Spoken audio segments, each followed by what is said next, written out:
Welcome back, ladies and gentlemen, to Game 2 between J-Team and Beyond Gaming. We're at M7, and on the bottom side of the loser bracket, whoever falls down today will be packing their bags. Before we go more into the matchup, big shout out to our sponsor in CTBC and Caliber. So, Frank, we saw the last game, a little bit surprising. We thought that J-Team might be able to continue their dominance against Beyond Gaming that they had in the regular split. Didn't happen, and now they're shifting over towards the red side. What do you want to see change?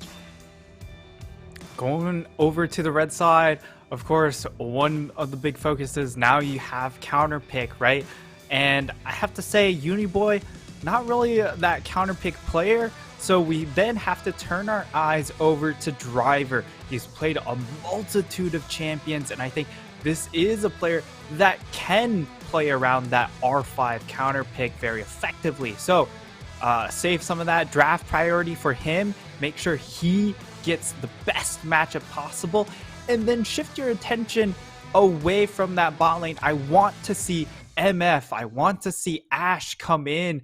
More of these utility focused bot lane champions that can be less of a focus down in that bot lane rather than the Xayah. I totally agree with you. Little V right now, I don't think you want him to be your hyper carry. Maybe shifting that focus over to Driver, as we have on your screen. Both of the times when he played up against Beyond Gaming, he actually had the best kill scores. So we saw a great thing from his Jax, great stuff from his Jace in this exact matchup. And well, we know he can do it, but does J-Team know that they have a win condition? Very interesting enough, Beyond Gaming actually going to ban away the Nautilus themselves. That seems to have been Little V's kryptonite so far, but he doesn't have to face it this game.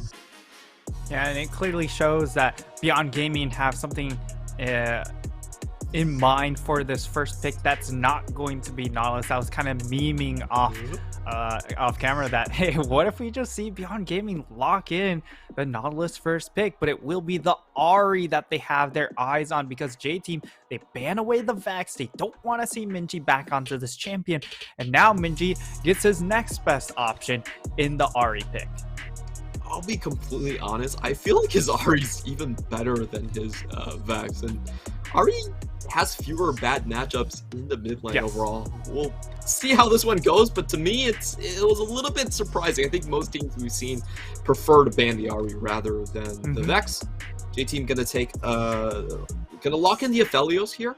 Still going on a pretty strong hyper carry route for the bottom side, and thinking about the Lee Sin. Konger's most played has been the Viego so far. But Lee Sin still very viable champion, good early game, and he will lock it in. We have seen the Lee Sin LeBlanc combo coming out in the CFO series as well. Yeah, and when you look at mid laners available for them to lock in, yes, the Syndra gets taken away, but LeBlanc's still available, has an okay matchup into the Ahri, because Ahri isn't going to be a champion that really dominates when it comes to shoving waves into the LeBlanc. So that's really where LeBlanc kind of gets stuck in lane, but that shouldn't be an issue here. And we'll be Beyond Gaming going for the Xayah pick and also the Volibear. So we could see a lot of explosive potential in that bot lane because of how aggressive a Xayah can play in the lane phase, and of course the dive potential coming in from a Volibear, and also the Ahri at level 6. That's always something you have to pay very close attention to. 4v2 is definitely something Beyond Gaming knows how to play in the bottom side. We are going to get the Lee Sin LeBlanc, as I mentioned earlier.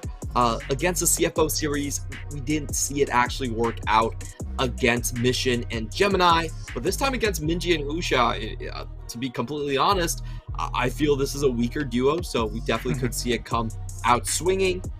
For J-Team, they're going to go with very standard bans, just making sure that the Gnar blind pick doesn't go through, also taking away the leverage duo.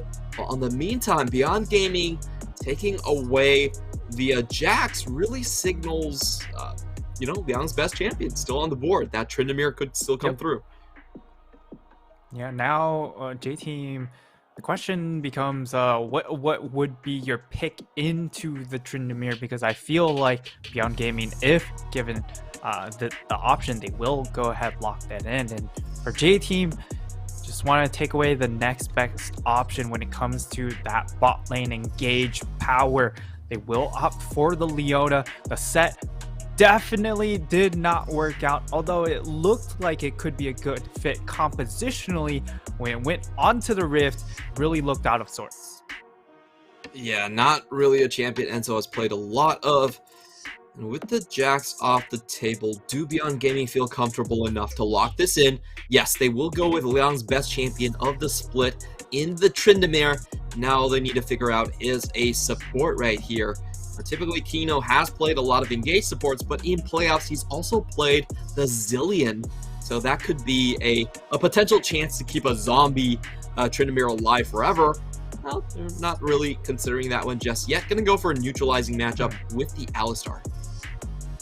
Alistar is certainly interesting because while it has a good matchup into something like the Leona, it will actually be a last pick Malphite instantly locked in from Driver.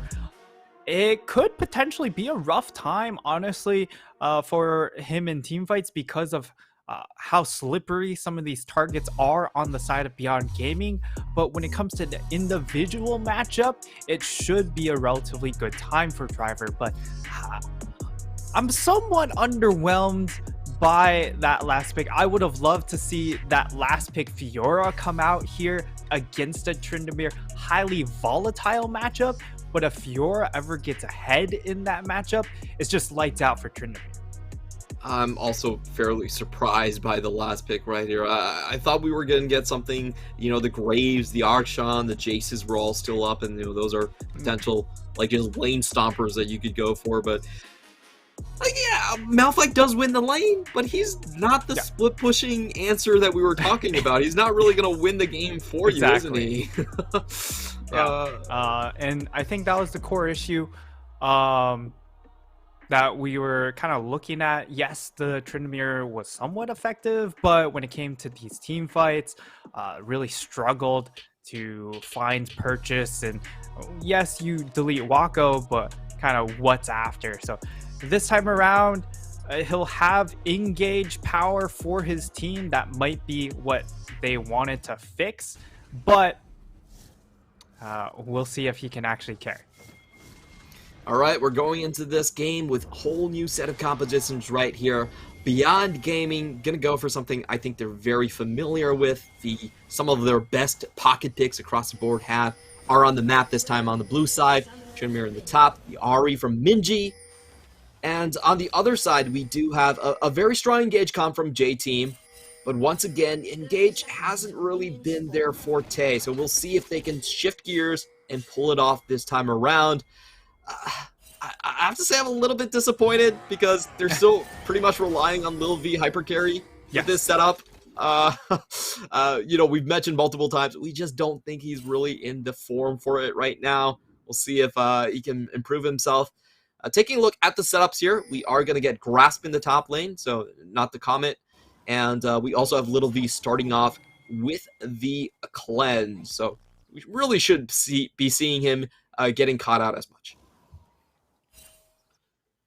You say that, but it's also very difficult for a Cleanse AD carry to deal with Alistar because all of his CC are uncleansable.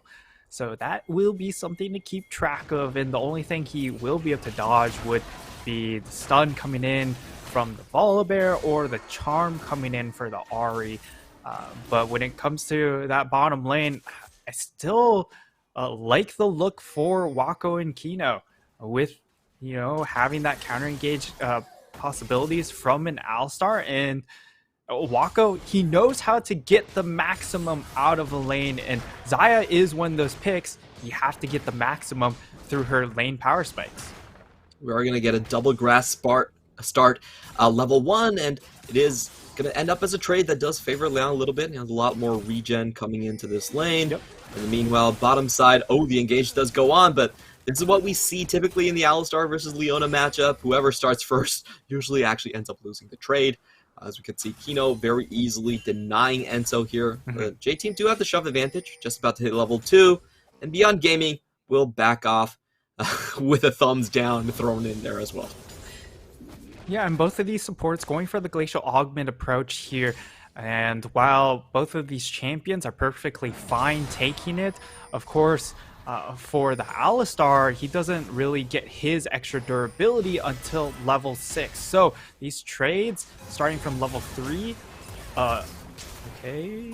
Uniboy actually Husha? misses the kiss right here, and Husha isn't able to get the stun down. I think a little bit of a mechanical misplay on the part of Minji, where he doesn't find... I mean, he baits the distort out perfectly, but he just isn't able to find the charm, and he actually overbaits and takes a huge chunk of HP right there. Yeah. Konya should have the lead, as he is just waiting for the scuttles to come up.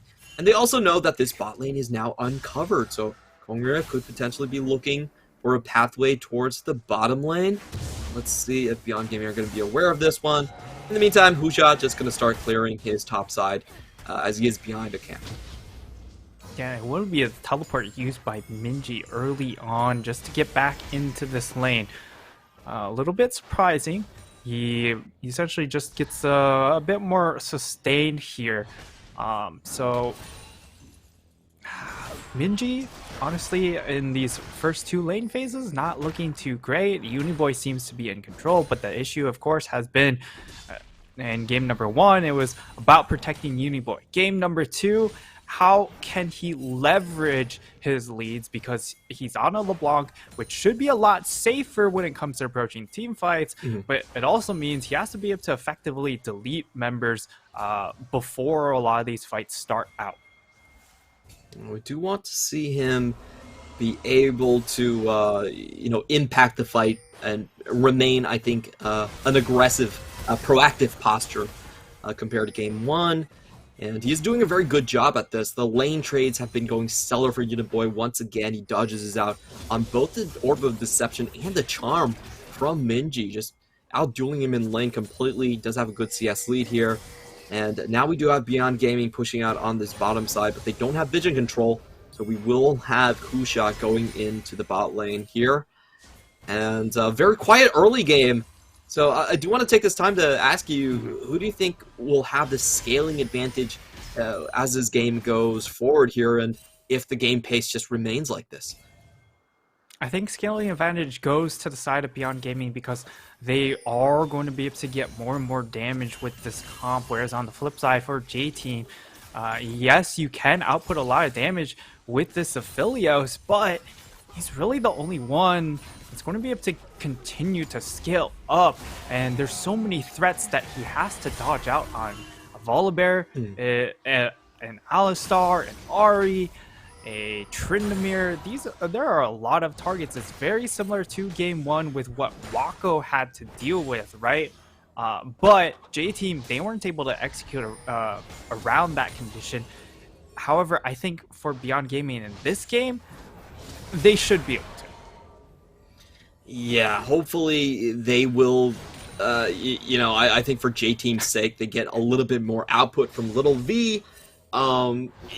In the regular split, again, he was 29, actually not 29, 26% of the team's damage, but coming into the playoffs, Uniboy has been far more important, so, they do need a little bit more as you are just running a straight tank in the top side, so we'll see which one does come to fruition. Uniboy, again, searching a chance for distorts to come in here. We do have Beyond Gaming putting a lot of emphasis on the bot side river control. Triple pinks going down there. Husha, in the meantime, clearing towards the top side. We'll just link up with Liang here, who actually did pop his ghost a bit earlier. I think that was a ghost just to get back into lane. Very interesting use of this one. Yeah, of course it's on a short cooldown, and Driver, he won't actually know that it got popped, and now Liang's on the chase, has the item advantage. We do have an extra back here from Liang, so Driver is definitely he's completely safe in this trade. He's losing because he hasn't spent his gold yet. Yes. So kind of expected outcome right here. He's going to go back, and we are just going to get the Warden's Mail first. Very slow game here, and once again, Uniboy able to dodge out on the charm, finds the second chain in, and in comes Konya with the Q1. Can he find the Q2? No, he can't find it, but the tick kills him regardless. Straight up, not straight up, close to a solo kill in for Uniboy as Ignite goes through. Yeah, perfect calculations made by that mid jungle. You can even tell Konya doesn't take Q2, understanding, I think, that Uniboy had the kill locked up with that ignite. So now, Beyond Gaming, they're going to try and answer back with the dive bot lane. It is level 6 Polar Bear. Going in with the stun, gets the cleanse right off the bat, saves for the Stormbringer, and he's in melee range with Little V. Finds the kill! Both summoners use, and Enzo has nowhere to go. Oh boy. Again, disaster strikes the bot lane. Wako takes up the turret just fine. Husha tries to chase this one down, but he's going to find Kongya on the other end. Enzo walks back for the stun. Very well calculated on his part. Uniboy, another kill. This should be a dead. Yeah. Very good handoff into Uniboy. And that's what we want to see from J-Team. Uniboy off to the races. Uniboy once again having a fantastic start, and this time he's on a champion that can really impact these side lanes.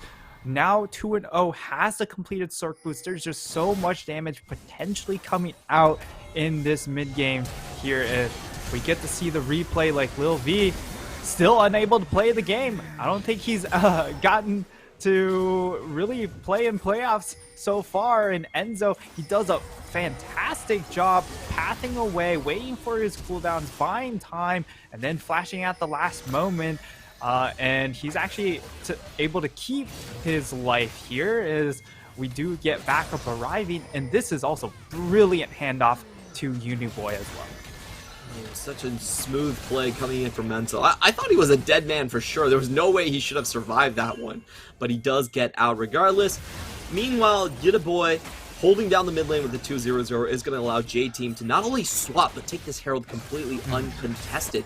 We don't even have a Drake being started on the other side here. Minji does find a charm in, and Uniboy isn't afraid to go in with the double distorts. I was very surprised. He used both distorts right in front of Husha. That's how confident he is in this matchup. Yeah, and Minji has really struggled in the lane phase so far in these two games.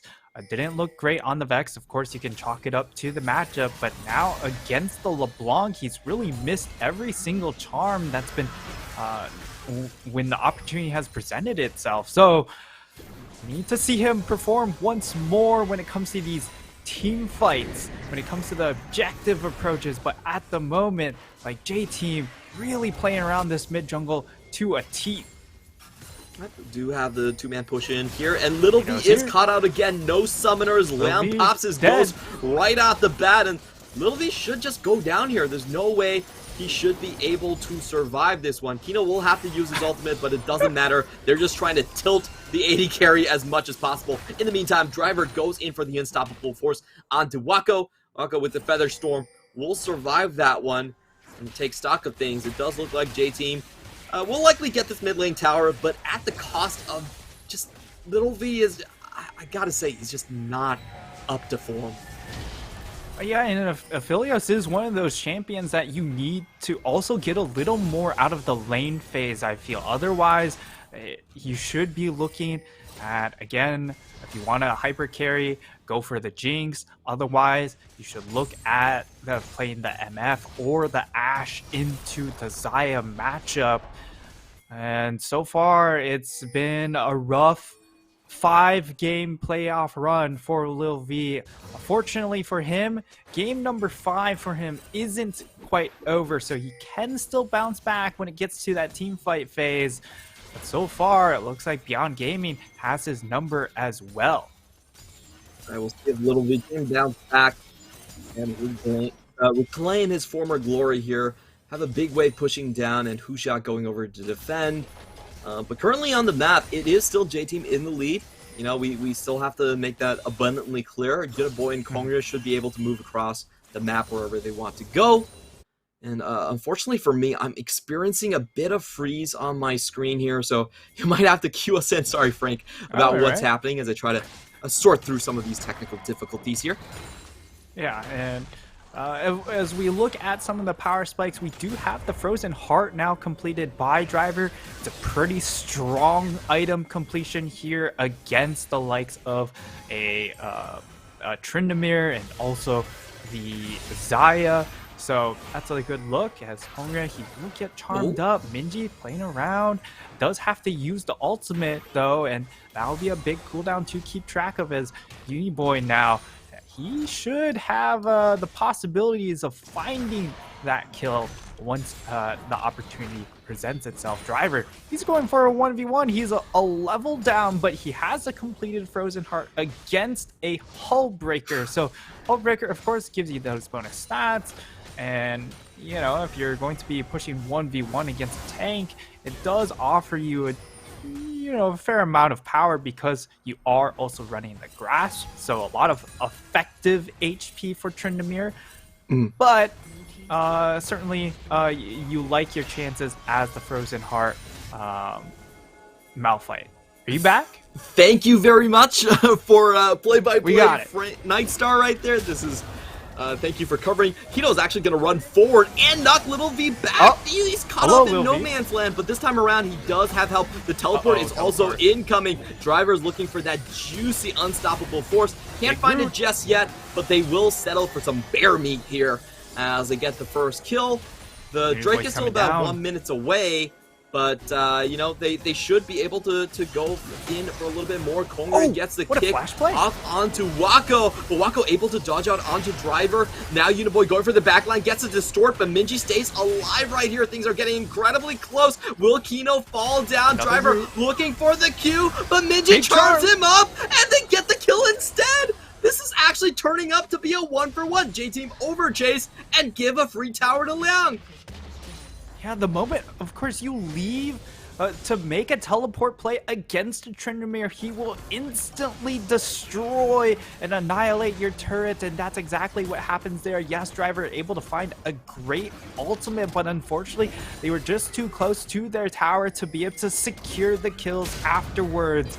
It starts with Lil V looking like he got caught, but he has members rotating over. The response from J-Team is there, and then they're able to turn it on its head. Busha unable to get out fast enough. The root comes in, and there's so much CC from this J-Team composition. That is the real big bonus, at least in the mid game, being able to set up for the damage dealer of LeBlanc with how much CC they have. And then the re-engage comes through, but they are able to get back to this tower, and that's really the big part here. It's so hard for them to force a play once they get back to tower, and then a brilliant charm here means that, well, Driver, he ends up getting locked down and falls in a 1-for-1. J-Team, they will be able to answer with their first dragon of this series, Clement. I think that's a big boost for J-Team fans. It definitely is. You know, Drakes are still rather important if you don't want to hand over souls every single game. Beyond Gaming are going to start out on this Herald themselves, but J-Team this time around in a very strong position to contest. We still have the gold lead so far. You know, looking for an angle of engage. Can they find something? Uniboy going to pop into the Herald pit, try to harass here. Kongra does find the Q1, but Minji escorts them out, and now Enso is the one caught. He's very far away from the rest of his team members, but in comes Driver. Gravitum only lands onto one player. It's not really enough from that Aphelios ultimate, and J-Team are going to call it quits. Yeah, Driver just so intimidating on this Malphite. Doesn't even have the flash to make that long-range engage, but with that ultimate, still covers a lot of distance here. They have to play very cautiously for the side of Beyond Gaming, not to get stuck in these choke points and set up for very easy 2-3-man engages coming in from that big rock in the top lane. But as it stands now, J-Team still, again, when it comes to the early mid game, they've been able to carve out gold leads for them. It's just really about the execution around these objectives. Thankfully, Beyond Gaming, they didn't challenge J-Team on that second dragon, but I think they will be a lot more interested for the third dragon. And we do have, again, another Infernal Soul on the map. This is the one that is the fan favorites. You get to do more damage with it. And I feel like both teams could use this so incredibly well. We have the Burst Wombo combo from J-Team. If they get the Infernal, Hey, you know what's coming. Unstoppable Force into the Severum. You just bake Beyond Gaming in a single rotation. We'll see how they set up for their next objective. We do have a split map situation at this point. Does seem like J-Team have a massive overload onto the top side. Liang not going to walk up to his own tower to defend that one. In the meantime, Beyond Gaming with the Herald are going to be eyeing onto the mid lane here, forcing Little V to take the long route around his own tower here. We'll see if the trade does go down. This is a very healthy tower. Still some chances for J-Team to defend this one. And indeed, they will attempt this one. And so, going down, teleport. And here comes the TP. Let's see if they catch Minji. Minji already has to use a Spirit Rush. In comes Driver. Will he use the Unstoppable Force? Can he find the correct target? It looks like Beyond Gaming are able to retreat with their formation intact. And in fact, Minji actually goes in for some damage right here. Boy, not going to find the chain in. The J-Team do take control of the mid wave. Yeah, and Driver still remaining to be the big intimidating target that J-Team really want. He's really just playing bouncer, right? Once he shows up, the side of Beyond Gaming, they just have to walk away. But it also kind of... it's very hard for Driver to find value with these ultimates, right? Because of how much mobility there is on the side of Beyond Gaming. That's why you see him play pretty conservatively or cautiously with that ultimate, because he knows once that cooldown goes down, Beyond Gaming can just turn if it doesn't result in a 3 or 4 man ultimate. He needs to get a lot of value out of this cooldown. Otherwise, the mobility on Beyond Gaming is just really difficult for the side of J-Team to deal with. Yeah, I definitely think that Beyond Gaming, J-Team are more of a one-punch type of composition. They need to go in, they need to get someone on their first rotation, back out, and probably wait for the R cooldown to come back up for Uniboy. They don't actually have a lot of good sustained damage on this composition, so that's, as you said, why they're playing so carefully with this Unstoppable Force. I do have to say, though, I feel like both TPs from Driver have actually been a little bit underwhelming. Not able to find any sort of engage so far, and that is a resource where Leon can pretty easily abuse with his build. Yep. And it looks like he's also looking to go for Stridebreaker, so a bit tankier approach. A lot of sticking power onto the backline if he gets onto the backline. Of course, the backline is just Lil V, and Lil V, since dying 2 times during the lane phase, has stabilized for the time being. Hasn't had a large impact, but still on the Aphelios. If he gets to 3 items, the pop-off potential is still there against really a no-tank composition on Beyond Game.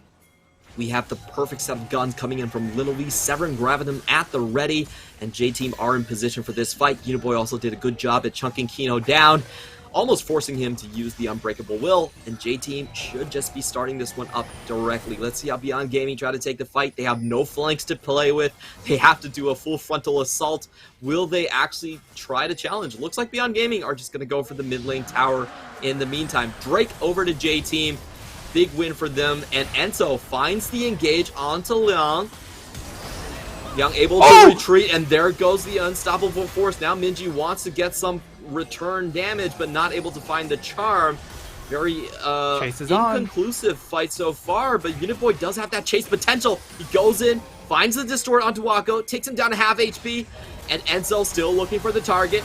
Korea gonna go in, but the charm lands on Enzo. He nearly falls down. They get Kino first, and Enzo for both supports going down here. Uniboy still waiting on the sidelines. Little V still has some flash. He goes out, and Liang is out of ammunition. J-Team on the chase down. Uniboy goes into the backline, finds the carry, takes him out. The assassination is on. There's even more rotations coming in. Husha is next, and J-Team off the back of Uniboy are gonna find a decisive win into the Baron.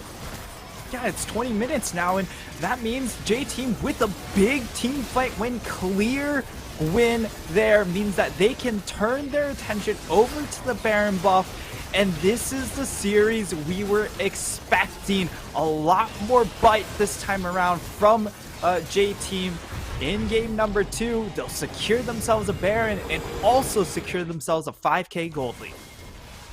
Beautiful stuff. We're going to watch again how this all started out. Beyond Gaming decided not to contest the Drake, but they funneled themselves into this fight, and they even went back for more. So, looks like Beyond Gaming were not fully calculating the ramifications of getting chased across the map by Uniboy at this point. Yeah, and I mean, Uniboy, he's just so far ahead, right? He can continue to chase, and while J-Team, they don't manage to find a ton of damage themselves, Uniboy pretty much does all the work for him. He's just constantly playing around on the outskirts of this fight, jumping in with the distortion. This time around, the ult distortion comes up available, so he immediately uses it onto Wako, gets that clear team fight carry for them in the Xayah, and that just allows them to really break this map 2 wide open. Do have the Baron, I believe, on 4 members, and so I'm not sure if he got that one or not, but probably doesn't matter in the very end. And we do have the Mojo book coming out for Uniboy. He's going to be building his first Magi's in this series. Definitely a sign of confidence for him. And Beyond Gaming, even though they don't have the Baron, they're still looking to equalize things. They're going to get an objective gold. Uniboy going to trade one back, and we do have a sizable lead for J-Team right now, and I don't think Beyond Gaming have the tools to deal with this LeBlanc.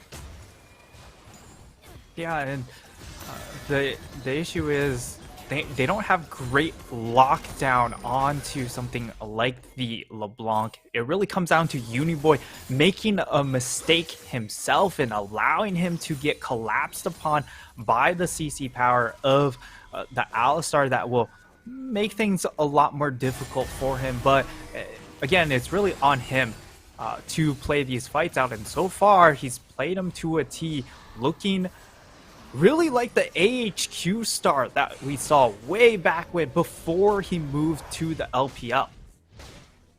Yeah, we always remembered him as that sort of tempo player, and he's showing up here again. J-Team gonna go for a 2-man hit squad here onto Liang. Now, I'm very aware that the map is dark, and he does see the rotation in that red side ward, so he's just going to go back to his base and give over the tower.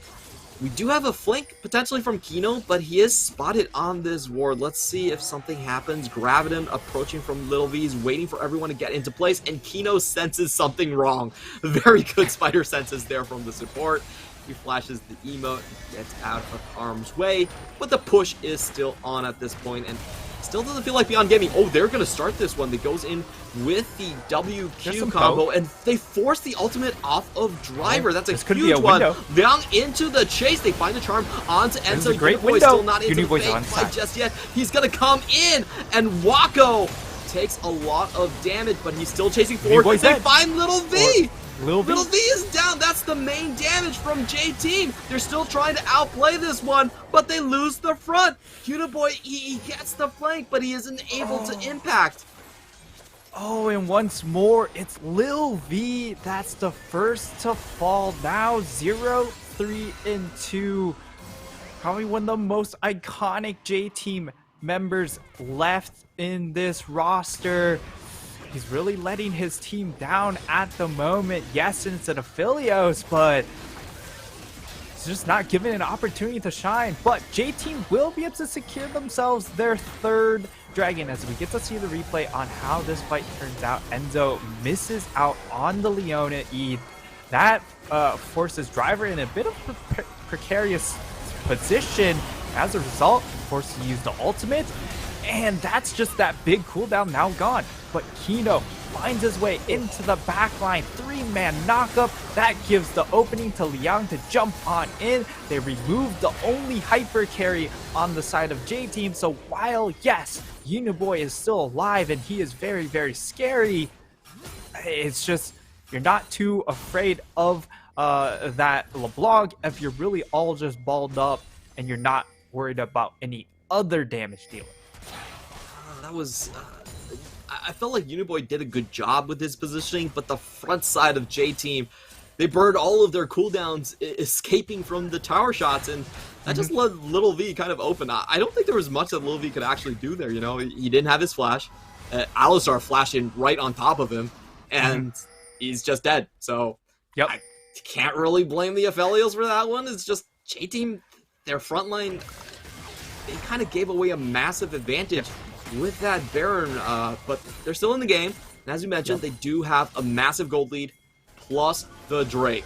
Now, this is why I love watching Beyond Gaming, because somehow they keep on getting these scrappy wins despite being in a deficit, but they still have to overcome. Husha now going to chase down onto Driver. In comes Kino, but Husha actually takes a lot more damage in that exchange. Uniboy with the double rotation nearly takes out the front line by himself, and in comes Driver with the unstoppable force. He is going to stay alive through all of that. Liang finally shows up, but he's not able to impact the damage, and Uniboy, basically with the Driver holding down the fort, is able to beat back Beyond Gaming.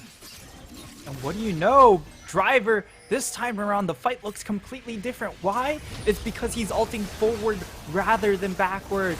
Yes, the backwards all was not without good reason, but the scope of the fight changes drastically. Now, Beyond Gaming, can they get into the Baron pit to stop this Baron take?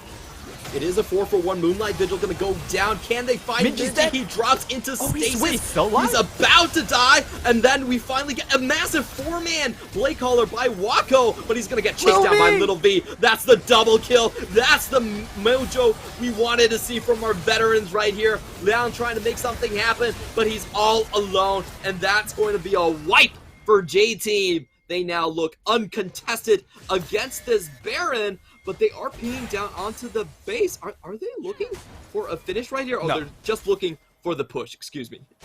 I think they were really thinking about maybe they could have ended, but probably then looked at the game timer, realized it hasn't ticked 30 minutes yet, so these death timers aren't going to be quite there yet, even though they do have the waves positioned very, very well for them. The death timers are just too short for them to actually end the game. They will be able to get a lot off of it, though. 2 towers, also the Baron buff. It's just more and more gold given into J-Team, and now things start to look a little bit dire for Beyond Gaming. Yes, they've been able to find these scrappy plays, these flips that we know in LPL. Like, these are the risks you have to take to get yourself back in. Otherwise, the deficit will just run away from you. But it just gets harder and harder. Husha, you know, he has, yes, the Zanya's Hourglass, but for the most part, it's still going to be a one-way trip for him. I do want to point out the layers of protection Little V has bought for himself. He's got Bloodthirster GA into an extra stopwatch. I think it's pretty clear what this showcases. Nobody is actually killable on J-Team. You're not going to catch Uniboy. Little V is never dying with double stasises. And then you have what's left on the board is Driver. So yeah, and what this also says to me is that J-Team, they really want to end it on this push, right? You get stopwatch, you get GA. That means it's so difficult to kill Lil V, but if you're able to burn these cooldowns and push it yet to one more fight, that's a lot of gold invested. Here comes the engage. Little V gonna pop into his first stasis, and Enzo going to use the ultimate massive Moonlight Vigil, but Little V is staying alive for all of that. He finally drops into the GA, but we have a kickback. Uniboy completely untouched. He's clearing out the front line. Driver's pounding the ground and destroying Beyond Gaming. That's the entire team gone, and goodbye, Liang. Full complete ace. J-Team don't lose a single member, and they get their first win in playoffs. J-Team, they managed to clap back in game number 2. We finally have J-Team online in playoffs. It took them 5 games, but at long last they're here. And that also bucks the trend of a 6th 3-0 playoff series. I can't wait. Oh boy, I was getting a little bit tired of those 3-0s. You know, I like getting off work to go to dinner early, but I do enjoy me some good old 5v5s. This time, J-Team go for a much more coherent team fighting composition, front to back, and they just steamroll Beyond Gaming with it. Sometimes I guess it's not about playing towards your own strengths, it's about playing towards the weakness of the enemy team. Yeah, J-Team, they opt for that 5v5 composition. We talked about after game 1, you know, maybe we look at the Ornn or Ashe to give you some more clear long-range engage. and they pivoted towards R5 Malphite. And while we were slightly critical of this pick because we were just saying, give Driver that 1v9 sort of champion where he can just win the game on his own, he did look like he sort of set up the win conditions for his team in these team fights, though, because he got massive value out of that Malphite ultimate time and time again. Yes, there was the one blip where he ulted backwards, but you can also see the clear difference when J-Team have the big team fight ult and when they don't. Incredibly huge factor right here, and this is Driver really at his best. I think he plays the tank champions, the frontliners, a bit better than the split pushers overall, and a very comfortable comp for J-Team to come in with. I will say, however, to me, this game still feels like a mid-diff game. The bot lane hypercarry didn't do all that much, and I'll be honest, I think Driver's first couple of teleports were completely ineffective. But the point of the matter is Uniboy was 7-0-6, never died, got him the Jais, and was I don't think Uniboy lost a single trade versus Minji. Like, every single trade he was just outplaying. Yeah, and it's really just a showcase of the solo laners right now. In game number 2, Driver had a brilliant game on the Malphite. Uniboy has consistently outplayed Minji. But in game number 1, Minji was able to strike back in the teamfight phase. And this game wasn't able to as well or have that same sort of impact. The Ahri needs to have a bit of a better lane phase to then hit the ground running, be able to delete targets a lot easier. But this time around, he ended up being more of a charm bot instead of the big assassin that you'd like to see come out from the Ahri. And I think J-Team has found a potential weakness right here, because if you have Minji on these assassin champions with no sustained damage coming out from his picks whatsoever, what's stopping you from slamming Malphite every single game and just shutting down Wako? I feel like that's actually just a legitimate way to play the game.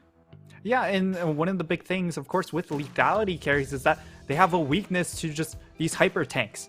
And that's exactly what Malphite is. He can just stack armor. Ahri isn't going to burst you out. It's not one of those big burst mages. So this could be the adaptation moving forward, or we might see Wako take his hand back onto some of these hyper carries like the Jinx, or maybe contest the Aphelios himself. I definitely agree. I feel like Wako currently in this series is probably good enough to take the lane still. Even if he goes for the hyper carries, he could drop the Xayah. It's totally fine. And we should be seeing, I think, a shift coming into Game 3 as J-Team now have a very strong footing. They can run this back. Malphite, LeBlanc, Lee Sin. This damage is complete opposite from game number 1. Look at it. Well, I don't even blame Wako. It's so hard to play this game when you have a Malphite and a fed LeBlanc sitting on top of you. Like, what do you even do? Yeah. Absolutely. And Lil V, I will still be somewhat critical because during the lane phase, he was still not performing up to par. And even in these team fights, you can chalk it up to composition, right? Because he doesn't have a whole lot of outplay tools. But remember, this was a pick. They blinds picked first rotation for him. So you need to see him be able to perform just a bit better. But MVP goes to Uniboy. Shout out, of course, to the Malphite pick that also helped set things up. But it would not have been possible without Uniboy getting the large lead that he did in that mid lane. Wow, what an amazing 6,000 gold lead game over from Minji's best champion in the Ahri. This is going to throw a lot of wrenches into the ban pick calculations. We know that Akali is always going to be banned, and if Ahri is going to be countered out, what does Minji play now? I think that's my question for you going into Game 3. What do you think Minji has left in the tank here?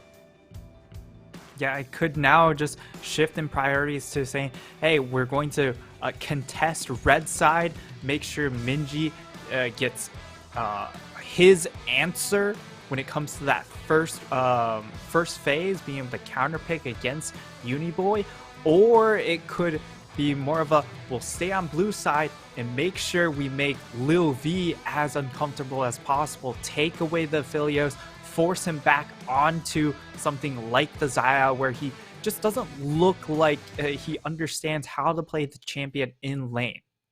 We'll find out in Game 3 as we finally have a tied series and the first win on the board for all you J-Team fans out there.